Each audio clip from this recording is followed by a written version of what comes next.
Viral villain. Hey, Viral Pod, y'all my dogs. I rock with y'all. I fuck with y'all. Y'all big bro over there in California though, but this is little bro from Vegas telling y'all. Y'all lost y'all rabbit ass mind when y'all said put Nipsey over Eazy-E. No, we are not doing that. I repeat, we are not doing that. And I'm going to tell you the reason why we're not doing that. Number one, impact. After when Eazy, and this is before when Eazy passed, when Eazy was still alive, you get a plethora of rappers from Southern California. It was like between NWA and Ice-T literally opened up the floodgates to gangster rap. But before gangster rap, they called it reality rap. That's what it was called first. Does Eazy go around saying that he's a GOAT? No, because he said it on the album. Eazy does it. Ice Cube write the rhymes that I rap. He said that, so he never wasn't a GOAT. Let's talk about influence. Eazy-E influenced people. Jerry curls, lokes, khakis, like a whole style to be cool. Like niggas wasn't even like cursing on records like that until they was bold enough to break that boundary. That's facts. You cooking right now, like, bro. Man, look, if it wasn't for that, you wouldn't have the game to people to influence you to they set a bar from us to go up to push the line. So right, exactly. And it's still here to this day, like 15 years after he passed away. Bro, like yeah, and not for nothing, not even be on no gay shit though, but Game got NWA tattooed on his chest. What? What group Eazy was in? Yeah. What group Eazy was in? I look at shit weird like this sometimes. How many kids want to be Eazy-E for Halloween, and how many want to be Nipsey for Halloween? It's real. Like the bars transition over to fashion and a lifestyle culture, and you know it's still having an impact to this day. You can't deny that, bro. That is a fact. And then when you look at record labels, look at it like this. Eazy was the first black man to do something with a record label. Without Ruthless Records, you don't get Death Row. You don't get No Limit. You don't get Cash Money.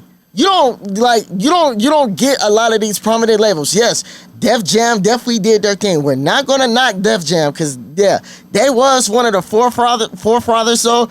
But when Ruthless came out, they made everybody step their game up as label executives and making sure, you know, the music was getting put out there and being heard. And just like what you said, niggas was not cussing in their raps like that.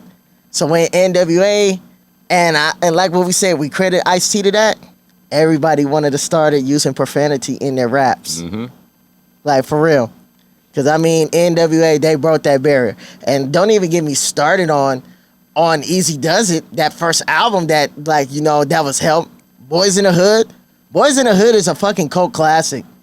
Like from my era to even when the kids that saw the NWA movie that came out back in like 2015. Everybody know that song.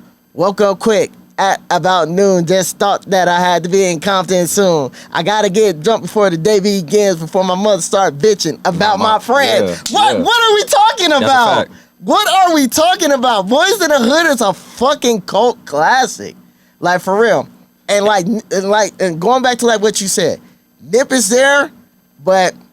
Nick, of course, you know, Nip got the edge of he probably has a bigger catalog. Yeah. If you add the mixtapes and whatnot. Yes. If you discredit Eazy-E for not writing his raps or whatever, you got to give him a lot of respect because at the end of the day, you can write some shit, but if it's not delivered correctly... Yeah. It's not going to be the same record. Right. You know what I'm saying? And with him having Eazy-E being the person to push, you know what I'm saying, the lyrics, when you got to think about it, when he writing them lyrics, he writing it behind the persona of Eazy-E. Uh-huh. So that message isn't going to be received the same way if it wasn't from a credible person. Exactly. You know what I'm saying? Yeah. So that's why the impact means so much behind the image of what he's doing. So you can credit away from him from not writing this shit, but his delivery and the influence he had on the West before he was even an artist, that made it what it was. Yep. You know what I'm saying? So, you know, you got to get that. That's why the impact matters just as much as the body of work or the album sold or whatnot. Right. You know? And then just going back, the influence. Eazy-E influenced Snoop Dogg. Snoop Dogg said it in a plethora of interviews. before Snoop came out, he said it. They were listening to NWA. They were listening to Eazy-E and all of them. Eazy-E influenced a whole generation of rappers. And then even after when he passed, a couple years after, they got a street name after him in California. Like really.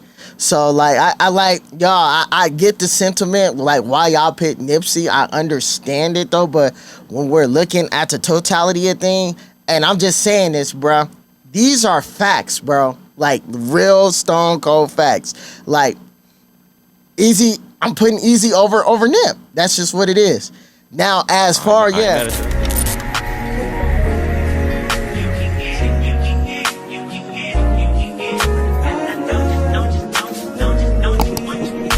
Every second, every minute.